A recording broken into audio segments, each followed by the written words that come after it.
لە کەلارەوە بەسپاسەوە بەڕێز سروە محەممەدمان لەگەڵایە ئەندامی ئەنجومەنی نوێنەرانی عێراق لە ئێستادا و کاندیدی ژمارە 32 لە لیستی 222 یەکێتی نیشتیمانی کوردستان. سروەخان بەیانیت باش سپاس کاتی خۆت بێمە بەخشی. با من لە سەرەتاوەوە دەست پێ بکەم. باسمان لە ڕۆڵ و پێگەی یەکێتی نیشتیمانی کوردستان بۆ بکەیت لە بەغداد بە تایبەتی لە ئەنجومەنی نوێنەرانی عێراق.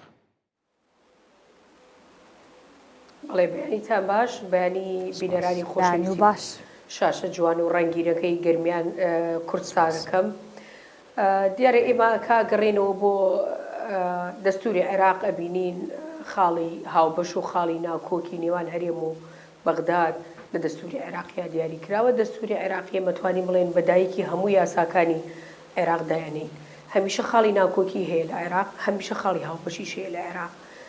یەکێتی نیشتیمانی کوردستان هەمیشە خاڵە ناوکۆکیەکانی بە فرسە زانیوە بۆ ئەی کار بکات لەسەر چارەسەرکردنی ئەو کێشانێکەوە خاڵی ناوکۆکە لە نێوان هەرێمی کوردستان و لە نێوان بەغداد. مادام ئێمە لە نێو عێراقین کەواتە کێشە هەیە، پێویستیمان بۆی کێشەکان چارەسەر بکرێت. هەمیشە یەکێتی نیشتیمانی کوردستان سەرقافڵە و سەربەشقی چارەسەرکردنی ئەو کێشانە بۆ کەوا لە بەغداد بووە. هەروەکو پێشتر ئێمە بینیمان کاقوبات دەورێکی زۆر گرنگی هەبوو لە لێک نزیکردنەوە و چارەسەرکردنی کێشەی بەشێک لە لایەنەدارایی و موچەی عێراقی هەرێمی کوردستان لە عێراق بە هەمان شێوە سەرۆک باڤڵ تاڵەبانیش لە ماڵی ئەم خولی 4 ساڵەیە کارێکی زۆر باشی کردو بۆ چارەسەرکردنی کێشەکان. دیارە بێگومان ئێمە شۆک و فراکسیۆنی یەکێتی نیشتیمانی کوردستان بە سەرۆکاتی سەرۆک باڤڵ تاڵەبانی کاری زۆر باشمان کردووە بۆ ئەوی ئێمە بتوانین کێشە دارایەکان، کێشە ئابوووریەکان، کێشەکانی تری ئیداری، کێشەکانی تری یاسایی، چارەسەرکردنی بە پارێزگابوونی هەڵەبجە و گێڕانەوەی مڵک و ماڵ بۆ جوتیاران، گێڕانەوەی زەوی کشت و کاڵی بۆ جوتیاران، هەموارکردنەوەی یاسای زیندانی سیاسی، هەموارکردنەوەی یاسای شەهیدان. ئەمانە هەمووی کۆمەڵە یاسای زۆر گرنگ بووە کە لە پێشتر ئێمە کارمان لەسەری کردووە.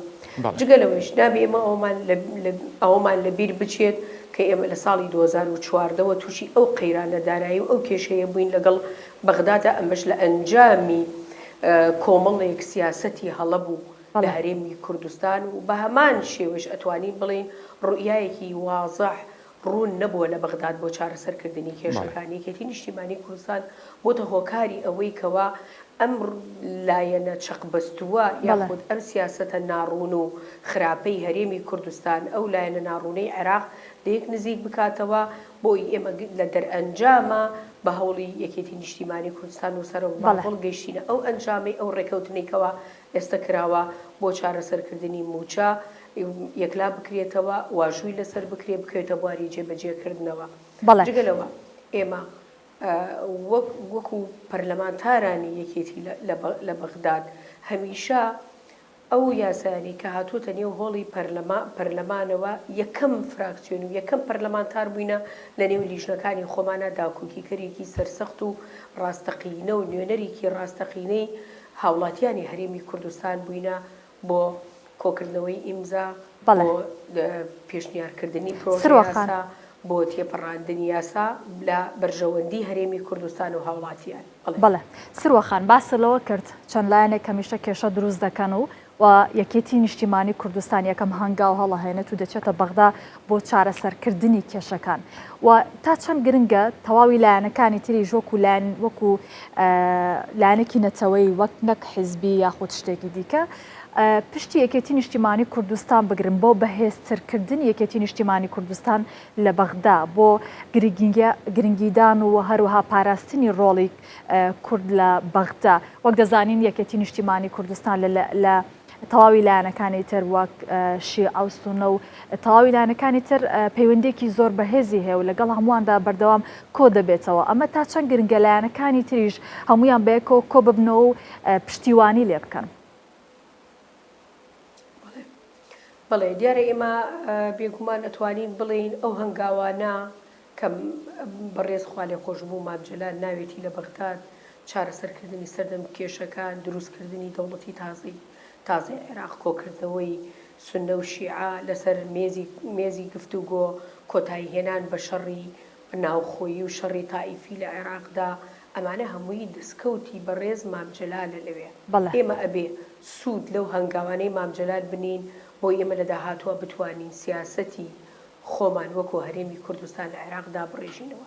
لە ئێستادا یەکێتی نیشتیمانی کوردستان بە تەنها ناتوانێت ئەو سیاسەتە داپڕژێتەوە لەبەرەوە هاوڵاتیانی هەرێمی کوردستان ئەیانەوێ ئەرکێکی زۆر بخەنە سەر شانی یەکێتی نیشتیمانی کوردستان لە هەمان کاتا لە دەنگەکانیانە هاوکار و پشتیوانی یەکێتی نیشتیمانی کوردستان نەبن.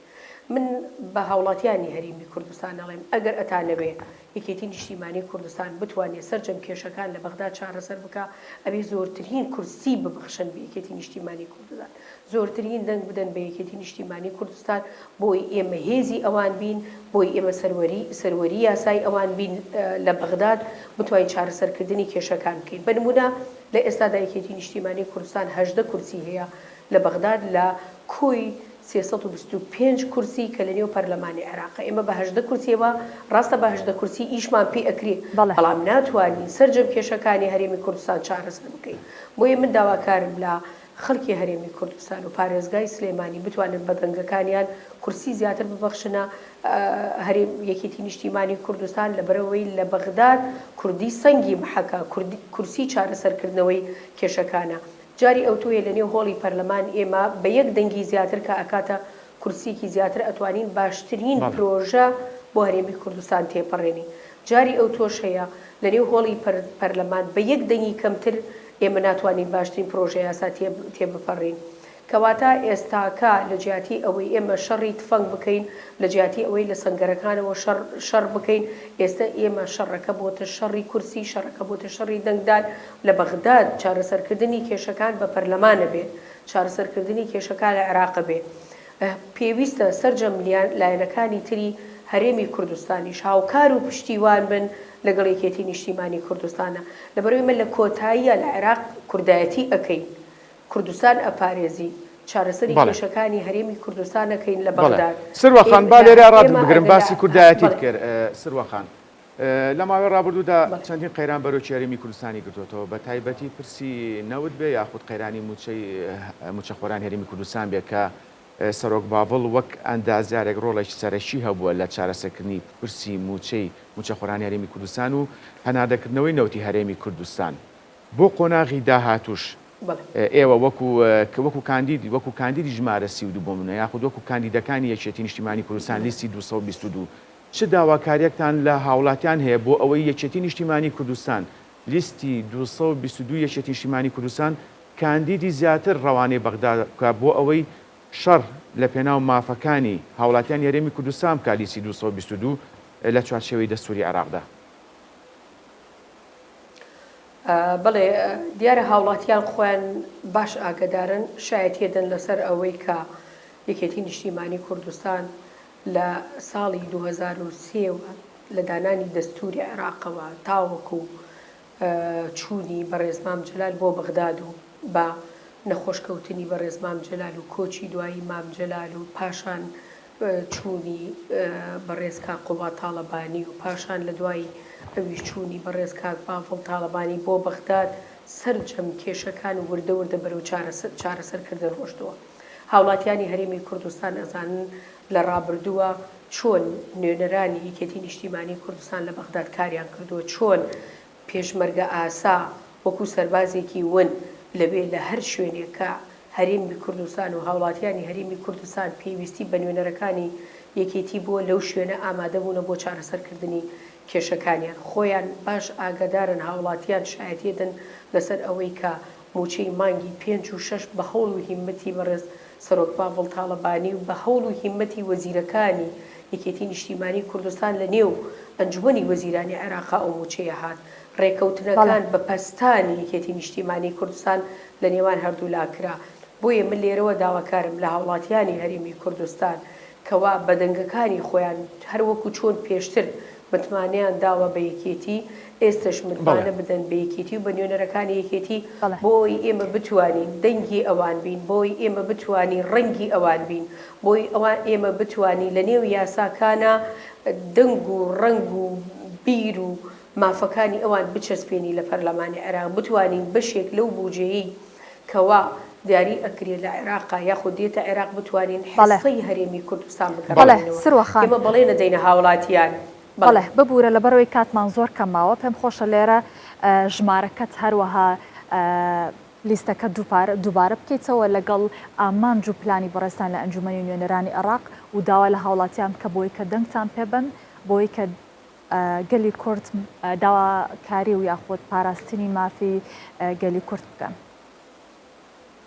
بەڵێ من سروە محەممەد ڕەشید کاندیدی ژمارە 32 لە لیستی 222 یەکێتی نیشتیمانی کوردستان کچی شەهیدی سەنگەری گۆڕنا دیار لە خێزانەکەی خۆم 27 کەسم شەهید و ئەنفالە و جگە لەوەش 25 ساڵ خزمەتی هەیە لە بواری ئیداری و کاریگەڕی و یاسایی و پەرلەمانتاری بەڵێ نەدەم بە هاوڵاتیانی هەرێمی کوردستان و بەڵێ نەدەم بە دەنگدەرانی سنووری ئیدارە سەربەخۆکانی گەرمیان و ڕاپەڕین و پارێزگا خۆشەویستەکەی هەڵەبجە و سەرجەم قەزا و ناحیەکانی سلێمانی و مەرکەزی سلێمانی کەوا دەنگ و ڕنگ و هێزی ئەوان بملا پەرلەمانی عێراق درێغینەکەم لە هیچ یەکێک لەو کێشانەی کەوا دێتە نێو پەرلەمان و هەوڵ توانای خۆم خەمەگەر چۆن ئەزمموی 25 ساڵم بخەمە خزمەتی هاوڵاتیانی هەرێمی کوردستان. بەڵێ سروە محەممەد ژمارە 32 لە لیستی 222 یەکێتی نیشتیمانی کوردستان زۆر سپاس بۆی کە میوان مابووی لە کەلارەوە.